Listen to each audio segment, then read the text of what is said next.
Subscribe कीजिए हमारे YouTube channel नाते रजा को और बेल आइकन को प्रेस कीजिए जिससे आपको हर रोज न्यू वीडियो की नोटिफिकेशन सब्सक्राइब।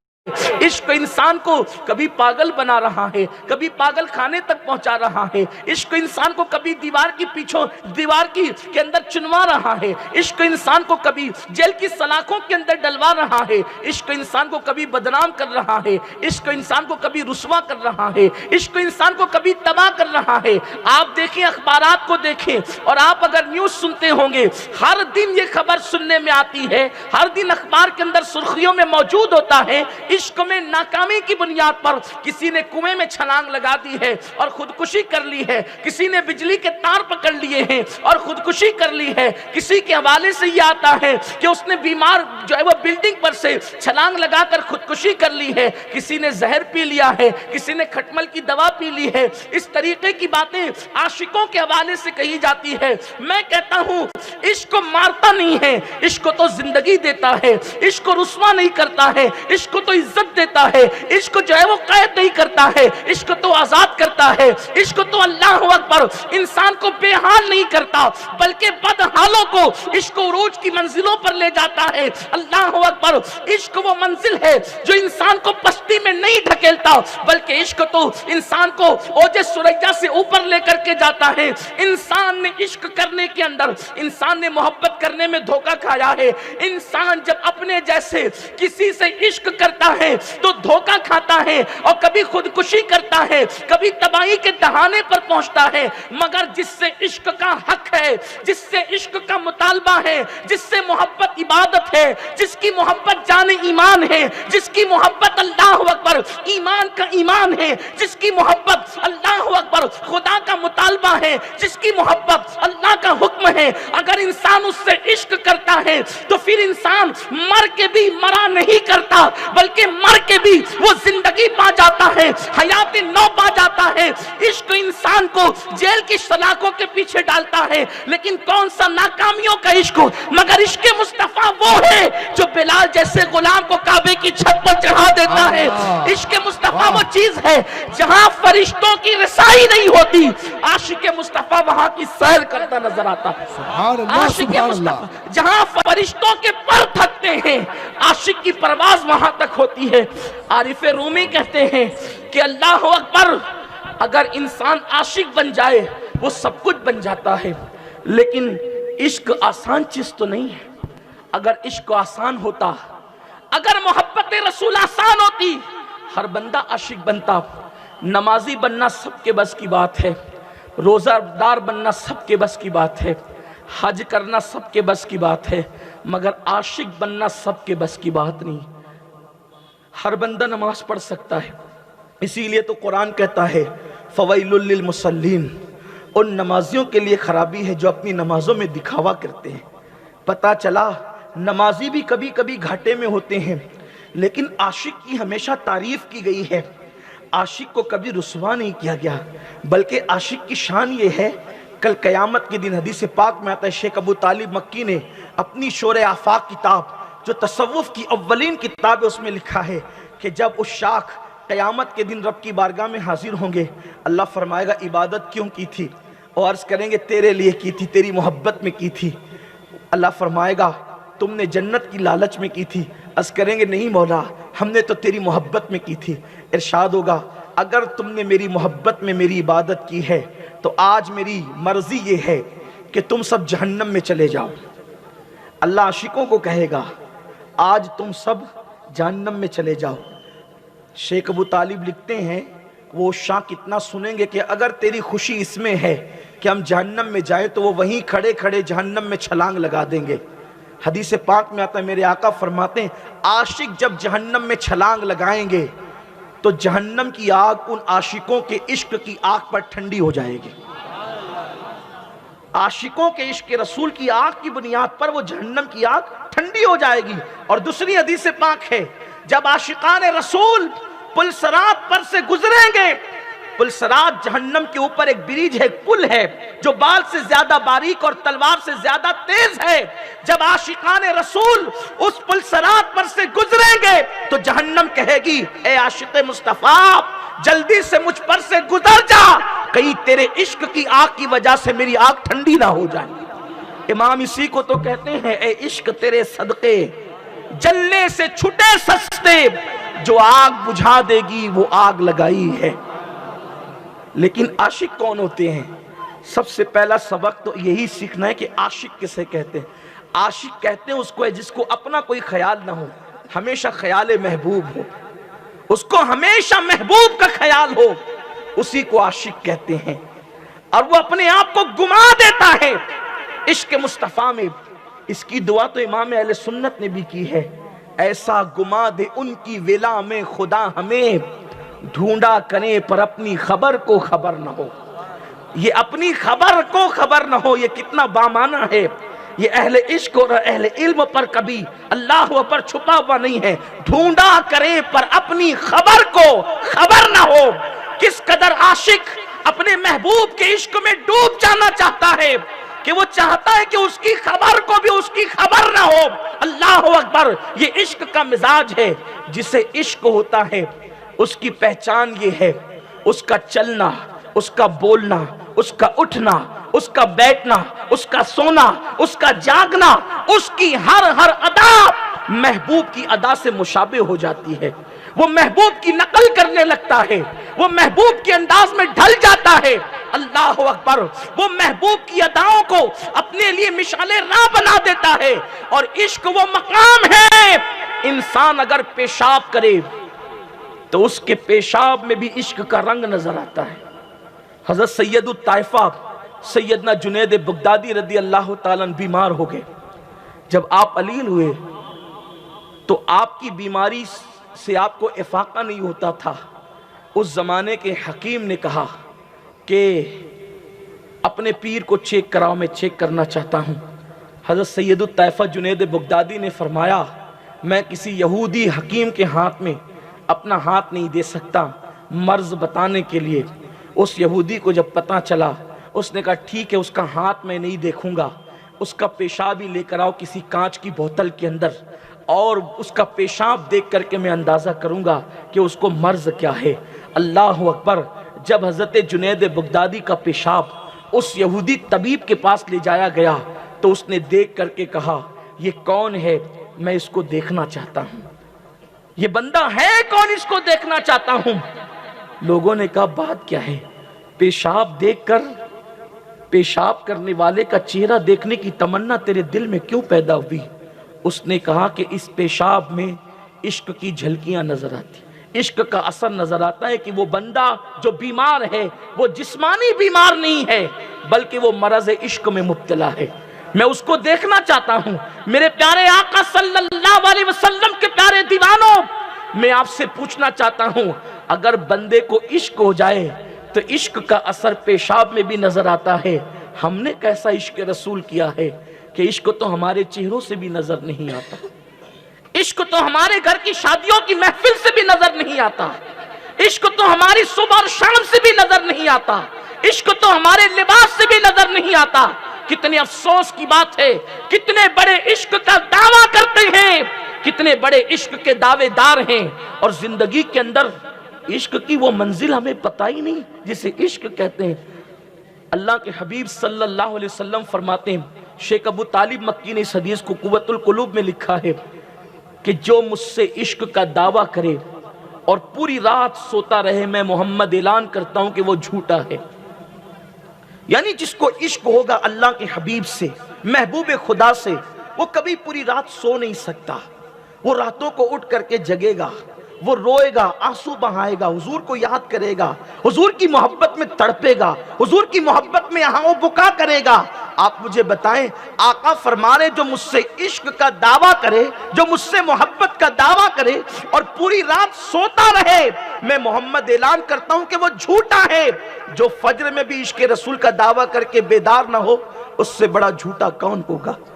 آج ہماری مسجدوں کا حال دیکھیں، فجر کی نماز میں ہماری مسجدوں کا حال کیا ہے؟ آئیے صحابہ کا عشق رسول دیکھیں۔ یاد رکھیں، عشق انسان کو گویا کہ محبوب کی محبت میں ایسا فنا کر دیتا ہے کہ وہ اپنے نفع اور نقصان کا خیال ہی نہیں کرتا، بس اس کو محبوب کا خیال رہتا ہے۔ آئیے آغاز کرتے ہیں اس ذات سے جس کو امام الصحابہ کہتے ہیں، افضل البشر بعد الانبیاء بالتحقیق سیدنا ابو بکر صدیق، یہ جس خاندان کے چشم و چراغ ہیں، حضرت میر عبد الواحد بلگرامی رحمت اللہ علیہ نے سب سنابل شریف میں لکھا ہے کہ اللہ کے رسول نے فرمایا کہ ابو بکر صدیق کو جو مرتبہ ملا ہے وہ نوافل کی کثرت کی وجہ سے نہیں ملا، بلکہ اس کے دل کی کیفیت کی بنیاد پہ ملا ہے، اور جو دل کی کیفیت ہوتی ہے اسی کو تو عشق کہتے ہیں، اسی کو تو محبت کہتے ہیں۔ سیدنا صدیق اکبر سب سے پہلے خطیب، حضور علیہ السلام کی عظمت پر سب سے پہلے خطبہ دینے والی ذات سیدنا صدیق اکبر کی ذات ہے۔ یہ صدیق اکبر کون ہے؟ جس وقت اللہ کے حبیب دار ارقم میں تھے، یہ بات بھی میری قوم کو پتہ ہونا چاہیے کہ حضور علیہ الصلوۃ والتسلیم کو اللہ کے دین کے لیے اپنا گھر بھی چھوڑنا پڑا۔ مکے والوں نے اتنا طوفان بدتمیزی بپا کیا کہ آقا کریم صلی اللہ علیہ وسلم اپنا گھر چھوڑ دیتے ہیں، اور اپنا گھر چھوڑنے کے بعد حضرت ارقم جو صحابی رسول ہیں ان کے گھر میں جا کر کے میرے آقا صلی اللہ علیہ وسلم جلوگر ہو جاتے ہیں۔ چونکہ حضرت ارقم کا گھر پہاڑی کے بالکل قریب میں تھا، ابھی بھی جبل ابو قبیس کے قریب میں دار ارقم نامی ایک حرم کا گیٹ موجود ہے، وہیں پر بتایا جاتا ہے کہ حضرت ارقم کا گھر تھا، اسی کو دار ارقم کہتے ہیں۔ حضرت ارقم کا گھر پہاڑ کے قریب تھا اور وہاں چھپنے کی جگہ تھی، وہی اسلام کا گویا کہ مرکز بن گیا، وہیں صحابہ کرام جاتے تھے۔ لیکن میرے جوانوں کو یہ بھی پتہ ہونا چاہیے، میلاد مصطفیٰ کانفرنس میں شرکت کرنے والوں، محبت رسول کا دعویٰ کرنے والوں، میرے آقا کو اس راہ میں اتنا ستایا گیا کہ صحابہ کرام جب حضور سے ملنے جاتے تو اٹھ کر کھڑے ہو کر کے نہیں جاتے، بلکہ وہ اپنے گھٹنے اور ہاتھ کے بل چل کر کے جاتے تھے۔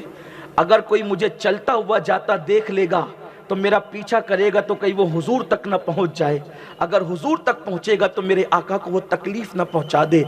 اپنے سائے کو بھی دیکھتے تھے کہ میرا سایہ ادھر آ رہا ہے تو کوئی سائے سے مجھے نہ پہچان لے، اس طریقے سے وہ چل کر جاتے تھے۔ کتنی مشکلات کے ساتھ دین ہمارے گھر تک پہنچا، کتنی مشکلات کے ساتھ اسلام ہمارے گھر تک پہنچا، لیکن آج اسلام کی جو محبت اور اہمیت ہمارے دلوں میں ہونی چاہیے آج وہ ہمارے دلوں میں نہیں ہے۔ دار ارقم میں حضور کا قیام ہے، صدیق اکبر عرض کرتے ہیں یا رسول اللہ آج ابو بکر کی تمنا ہے کہ آپ حرم میں چلیں، میں اعلان کروں گا کہ آپ کون ہیں۔ سرکار نے فرمایا ابو بکر ابھی وہ وقت نہیں آیا۔ صدیق اکبر بزید ہوئے، اصرار کیا نہیں یا رسول اللہ ہم چلیں۔ صحابہ کرام اپنے جمگٹے میں اور اپنے سرکل میں لے کر، اپنے جلو میں لے کر سرکار کو حرم کی طرف چلے۔ آقا کریم بیچ میں ہے، صدیق اکبر سرکار کو حرم تک لاتے ہیں اور کعبے کی دیوار پہ پیٹ لگا کر صدیق اکبر اعلان کرتے ہیں لوگوں یہ اللہ کے رسول ہیں، یہ اللہ کے آخری نبی ہیں، ان پر ایمان لاؤ، یہ تمہیں جنت کی طرف بلاتے ہیں، تم جہنم کی طرف کہاں جاتے ہو۔ بس اتنا سننا تھا، مکے کے لوگ صدیق اکبر پہ ٹوٹ پڑے اور صدیق اکبر کو اتنا مارا کہ ایسا لگتا تھا کہ جیسے وہ ان کو مردہ سمجھ چکے ہیں، اور مردہ سمجھ کے جب چھوڑ کر کے بھاگ گئے، صدیق اکبر کو گویا کہ وہ بے جان لاشا سمجھ کر چھوڑ کر کے وہاں سے نکلے، اور جب چلے گئے تو صدیق اکبر کے قبیلے والے اسلام کی محبت میں نہیں بلکہ برادری کی محبت میں صدیق اکبر کو اٹھا کے لے جاتے ہیں، ایک چارپائی پہ ڈالتے ہیں، انتظار کرتے ہیں کہ اگر ابو بکر انتقال کر جائے تو ہم ان سب سے بدلہ لیں گے، اور اگر اس کی زندگی بچ جائے تو پھر فیصلہ کرنا ہے کہ کریں گے کیا۔ بہت دیر گزری، روایتوں میں آتا ہے کہ تقریباً کم و بیش 24 گھنٹے گزرے، صدیق اکبر کو ہوش نہیں آیا، بہت مارا انہوں نے، بہت مارا، صدیق اکبر کے جسم کو لہو لہان کر دیا، صدیق اکبر کے جسم کو جو ہے وہ زخمی کر دیا۔ لیکن جب صدیق اکبر کو ہوش آیا، قبیلے کے لوگ خوش ہو گئے، ابو بکر کو ہوش آ گیا، اور اسی حالت کے اندر صدیق اکبر کو لوگوں نے کہا ابو بکر کیسے ہو؟ اس سے پہلے کہ صدیق اکبر ان کو کوئی جواب دی، اپنی خیریت کے حوالے سے فرماتے ہیں یہ بتاؤ میرا محبوب کیسا ہے؟ سبحان اللہ، میرے آقا کیسے ہیں؟ یہ عشق ہے، عشق۔ انسان प्यास में ठंडे पानी से जितनी मोहब्बत करता है, जब तक उससे ज्यादा अपने महबूब की चाहत न पैदा हो जाए वो इश्क नहीं होता। इंसान शिद्दत की भूख में खाने से जितनी ज्यादा मोहब्बत करता है, जब तक उससे ज्यादा मोहब्बत महबूब से ना हो जाए वो आशिकों के अंदर शुमार नहीं किया जा सकता।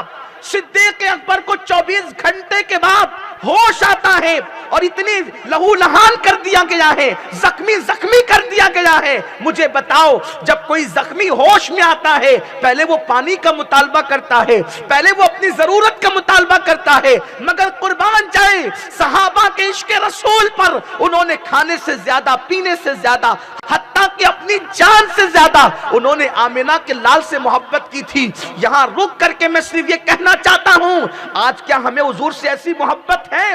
अल्लाह अकबर। अगर आज किसी मुसलमान से कहा जाए अपने चेहरे पे दाढ़ी रख लो, वो 50 बहाने बनाता है। मैं कहता हूं अगर इश्क रसूल हो, इंसान के यार चेहरे पे चंद बाल क्या बढ़ाना, मैं तो अपनी जान भी दे सकता। लेकिन हमने सिर्फ दावे किए हैं, हमारी जिंदगियों के अंदर सिर्फ दावा इश्क रसूल है। और याद रखना, सिर्फ दावा करके कभी कोई कामयाब नहीं होता। किसी ने कहा लड्डू लड्डू कहने से मुंह मीठा नहीं होता, उसके लिए कुछ करना भी पड़ता है। आज लोग हीरो की नकल करते हैं, आज लोग क्रिकेटर की नकल करते हैं, आज लोग किसी किसी को आइडियल बनाते हैं।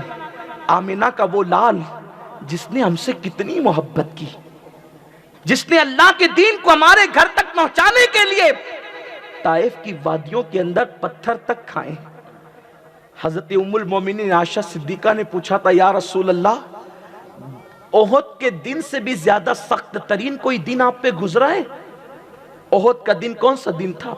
हुजूर के दंदान शहीद हो गए, हुजूर के चचा शहीद हुए, 70 सहाबा शहीद हुए, सहाबा किराम को कितना नुकसान उठाना पड़ा।